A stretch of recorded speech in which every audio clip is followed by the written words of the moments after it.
College Park, the creative school, school for quality and innovative education. Admissions are open. I like industry, AAC blocks. Construct your dream home with quality products. AR के गिरी, silk and sari. तो कल्याण में land mafia की सरगर्मियां सरकारी और CMC की जमीनों को कब्जा कर प्लॉट बनाकर बेच रहे हैं, जिसको लेकर सीएमसी मेंबर गफार पेशमाम ने की प्रेस मीट। दोस्तों, कल्याण में लैंड माफिया का आतंक बेइंतहा जोर पर है और इसके अंदर ऑफिसरों की जो अनदेखी हो रही है। नमस्कार, मैं वर्षा रानी, आप देख रहे हैं बीके न्यूज। बीके न्यूज में आपका स्वागत है। बसवा कल्याण सिटी के गांधी चौक पर मौजूद रेड रोज कॉम्प्लेक्स में 5 अगस्त 2024 को सीनियर सीएमसी मेंबर गफार पेशमाम ने प्रेस मीट कर सीएमसी सरकारी और पार्क की जगहों पर तुरंत ही कब्जे में लेकर कंपाउंड वॉल बांधने को कहा। मौके पर गफार पेशमाम ने बताया कि बसवा कल्याण में लैंड माफिया का आतंक दिन ब दिन बढ़ता जा रहा है। गवर्नमेंट लैंड, सीएमसी लैंड और पार्क की जगहों को कब्जा कर जाली डॉक्यूमेंट्स बनाकर जनता को बेच रहे हैं। जनता को इन लैंड माफिया से सतर्क रहना चाहिए और बताया कि बसवा कल्याण सिटी के मुचलम रोड पर सर्वे नंबर 52 में एक्स एमएलए डॉक्टर एमजी मोड़े अपने एमएलए पीरियड में 7 एकड़ जमीन आसरा कॉलोनी के लिए दिया था, जिसमें 5 एकड़ में कॉलोनी बनाई गई थी और 2 एकड़ ओपन रखी गई थी ताकि इस पर हॉस्पिटल और स्कूल बनाया जाए। प्रभु पैरामेसी paramedical and BCA college admissions are open. Kamini beauty parlour Basavakalyan 21 days master class with certificate. लेकिन लैंड माफिया ने इस गवर्नमेंट लैंड के जाली डॉक्यूमेंट्स बनाकर उसे बेच दिया और बताया एक्स एमएलए बसवराज पाटिल आटूर ने 1988 के दौर में सर्वे नंबर 101, 102, 103 में लोगों को घर बनाकर दिया था, जो आसरा कॉलोनी बसी थी। यहाँ पर बची 10 एकड़ से ज्यादा जमीन लैंड माफिया ने गायब। सीएमसी मेंबर गफार पेशमाम ने बात करते हुए कहा कि कई बार लैंड माफिया को लेकर कंप्लेंट कर चुके हैं, लेकिन कोई फायदा नहीं हुआ। सरकार अपनी खाली जमीनों को बचाने में नाकाम हो रही है, तो आम जनता की जमीनों की हिफाजत कौन करेगा। इस तरह से प्रेस मीट करते हुए सीएमसी मेंबर गफार पेशमाम ने कहा, आज आपके सामने आने की एक मेन वजह बसवा कल्याण में लैंड माफिया का आतंक बेइंतहा जोर पर है और इसके अंदर ऑफिसरों की जो अनदेखी हो रही है, उस पर जो है बसवा कल्याण की अवाम को जागरूक करने के लिए आप लोगों के सामने आया हूं, जिसमें सबसे पहले फॉरेंटर academic the inspiring school English medium school for excellency and potential education admission are open. Orchids public school admissions are open.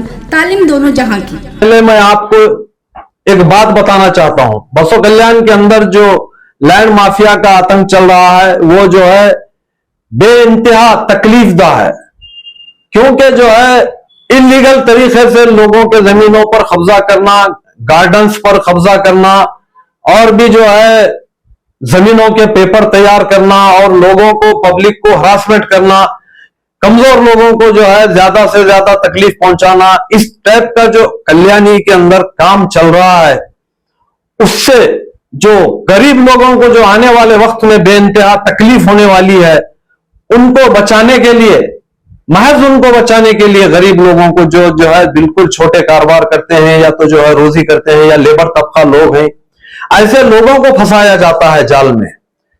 जैसे जो है मैं आपको उदाहरण दूंगा, एक जो है खन का झंडा, खन के झंडे पर जो है म्युनिसिपालिटी की जमीन का जो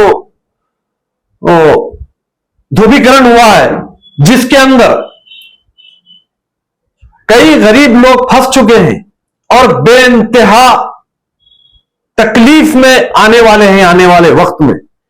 जो जमीन म्युनिसिपालिटी की है, जिसको 1987-88 में जो है अटूर साहब बसवा कल्याण के, बसवराज पाटिल अटूर साहब बसवा कल्याण के एमएलए थे, उस वक्त आसरा कॉलोनी के लिए अलॉट किए थे। तकरीबन 3-4 सर्वे नंबर है, उसके 4 या 5 सर्वे नंबर हैं और सर्वे नंबर भी मेरे को याद हैं पूरे, मगर मैं ये सर्वे नंबर आपको जो है नहीं बताऊंगा, सिर्फ आपको मैं इशारतन बोलूंगा।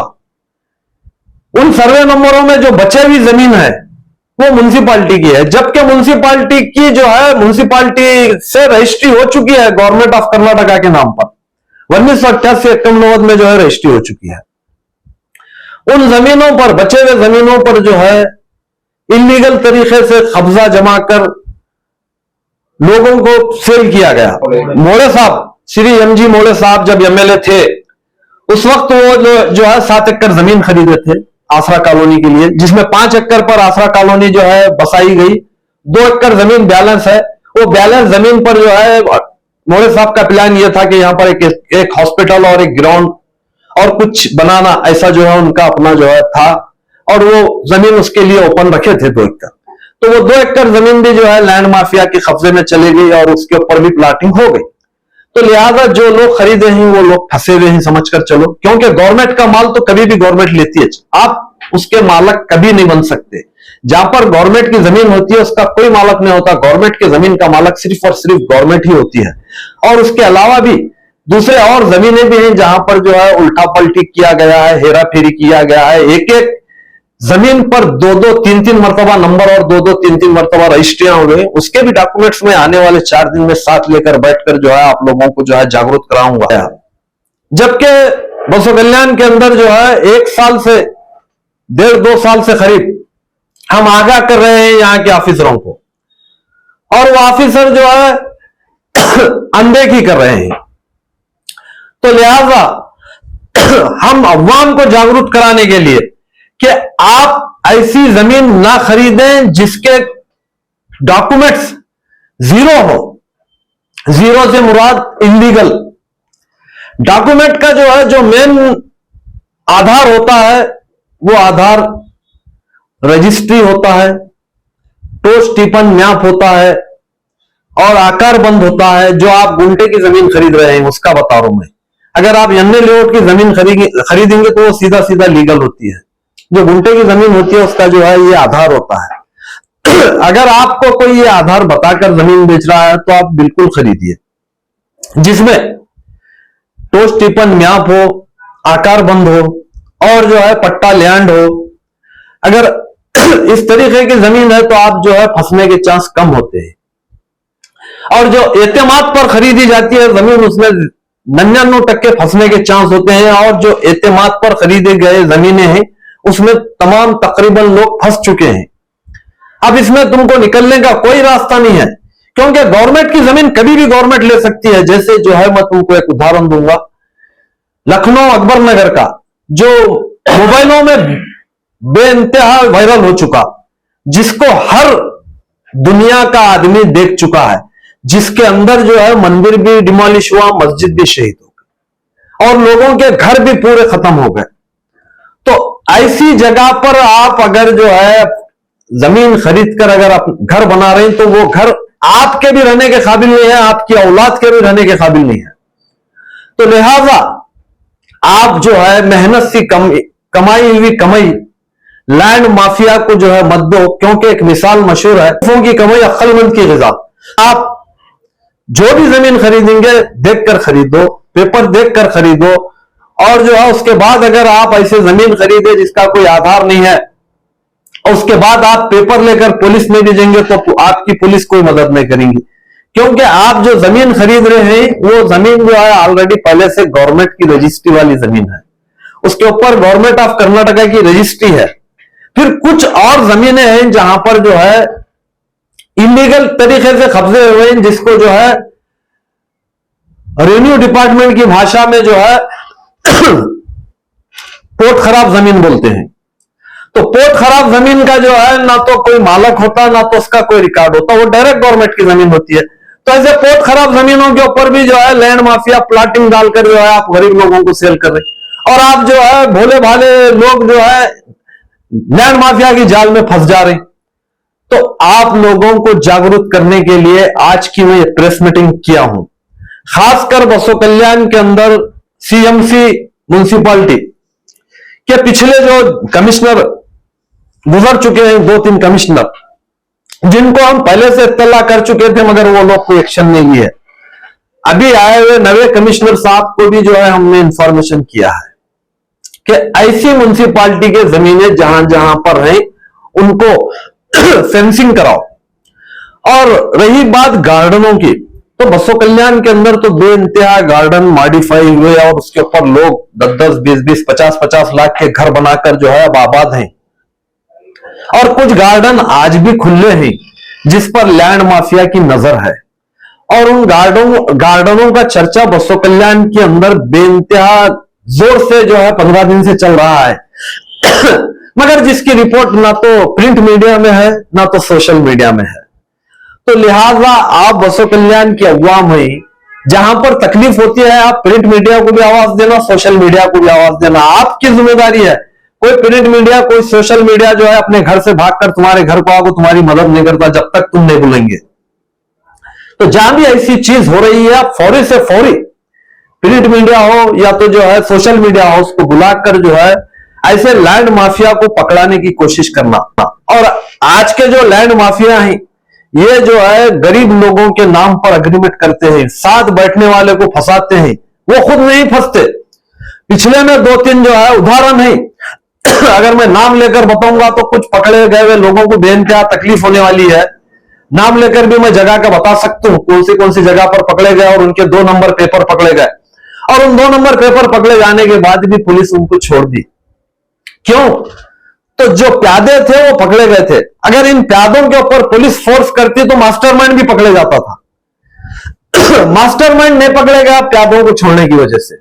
तो लिहाजा बसो कल्याण के अंदर जो है लॉ एंड ऑर्डर, मेरे को इतना ऐसा लगता है कि बसो कल्याण का लॉ एंड ऑर्डर मजबूत नहीं है बल्कि मजबूर है। बसो कल्याण का लॉ एंड ऑर्डर अगर मजबूत है तो ऐसे जुल्म करने वाले लोगों को इस तरीके से खुला नहीं छोड़ा जाता। ऐसे लैंड माफिया जो गरीबों को तकलीफ दे रहे हैं, अगर इनके ऊपर पुलिस की कार्रवाई ना होगी तो इन्हों जो है इनका हौसला और बुलंद होकर और ज्यादा लोगों को तकलीफ दे सकते हैं। और मैं एक बात आपको बताता हूं, कोई भी लैंड माफिया हो वो किसी जात का किसी धर्म का नहीं होता, वो लैंड माफिया ही होता है। उसकी जात धर्म बिरादरी नहीं होती। जो लोगों पर जुल्म करता है उसकी कोई जात नहीं होती, उसका कोई धर्म नहीं होता, उसकी कोई बिरादरी नहीं होती। तो लिहाजा आप लोगों को जागरूक करने के लिए आज की मैं ये प्रेस मीटिंग किया हूं। आने वाले 4 दिन के अंदर मैं और एक प्रेस मीटिंग करूंगा जिसके अंदर मैं डॉक्यूमेंट के साथ बैठूंगा और वो सिर्फ और सिर्फ गार्डनों पर चर्चा होंगी। और गार्डनों पर जो चर्चा होंगी तो मैं टोटल गार्डन बसो कल्याण के अंदर कितने हैं और कितने मॉडिफाई हुए हैं, कितनों पे घर बने हैं और कितने गार्डनों पर और भी कब्जे हैं, सारा डिटेल बताऊंगा। तो लिहाजा हम बसो कल्याण के अवाम को जागरूक कर रहे हैं। आप कहीं भी इलीगल तरीके से अगर आप जमीन खरीदेंगे तो आप खुद जिम्मेदार रहेंगे। आपको जागरूक करने के लिए ये प्रेस मीटिंग किए हैं और इसके बाद जो प्रेस मीटिंग होंगी वो सिर्फ गार्डन और इलीगल पेपर के ऊपर होंगे। कुछ इलीगल पेपर हम जमा किए हैं और हम मास्टरमाइंड को पकड़ा कर रहेंगे। ये हमारा अवाम से, बसो कल्याण के अवाम से वादा है। ऐसे आप आरोप लगा रहे हैं कि गवर्नमेंट की जगहों पर जो है लैंड माफिया जो है अपने कब्जे कर लोगों को बेच रहे हैं, तो फिर गवर्नमेंट इसके ऊपर एक्शन क्यों नहीं है? मैं अभी आपको बताया कि बसो कल्याण के अंदर जो है लॉ एंड ऑर्डर मजबूत नहीं है, मजबूर है। अगर मजबूत होता तो ये लैंड माफिया का हौसला ही नहीं बढ़ता। क्यों मजबूर है वो जो है भगवान जाने। अब बसो कल्याण की अवाम समझ सकती है, लैंड माफिया जो है इतनी बुरी तरीके से बसो कल्याण के अंदर छा गए हैं, जबकि उनका नाम गली गली घरे घर जो है ऑफिस मशहूर हुआ तो भी पब्लिक ऑफिसर खामोश है। तो इसका क्या मतलब है? यह मतलब अवाम समझ सकती है। एक दो जगह नाम बोल सकते हैं? मैं पेपर के साथ नाम बोलूंगा आपको। बिल्कुल आने वाले 4 दिन के बाद जब पेपर हाथ में पकड़ूंगा तो मैं पेपर के साथ, सर्वे नंबर के साथ और उसके ऊपर प्लाट नंबर और कौन सा कमिश्नर मॉडिफाई किया है, किसकी साइन है और वो डॉक्यूमेंट कैसा बने, वो डॉक्यूमेंट लीगल है या इलीगल है, सब चीज बताऊंगा मैं पूरा। और मेरे पास कुछ डॉक्यूमेंट है मगर आज मैं शो नहीं करूंगा, शो करूंगा 4 दिन के बाद। के साथ में कहीं ना कहीं सीएमसी ऑफिसर में शामिल है? बिल्कुल सीएमसी ऑफिसर शामिल है, रेवेन्यू डिपार्टमेंट तहसील शामिल है, एडीएलआर शामिल है। एडीएलआर डिपार्टमेंट के कुछ लोग, एडीएलआर बोले तो ऑफिसर नहीं, डिपार्टमेंट में म्युनिसिपैलिटी के भी डिपार्टमेंट के कुछ लोग, तहसील के डिपार्टमेंट के भी, जब तक के ये लोग इसमें शामिल नहीं होते ये लैंड माफिया ये कर ही नहीं सकता। तो इसको लेकर क्या आप आगे क्या कदम उठाएंगे? मैं जो है मेरे हाथ से जितनी कोशिश होती है गरीब लोगों को बचाने की, आने वाले वक्त में उनकी मैं बराबर मदद करूंगा और ऐसे इश्यू उठाता रहूंगा। आज तक नहीं उठाया था मगर आज के बाद उठाता रहूंगा ऐसे इश्यू।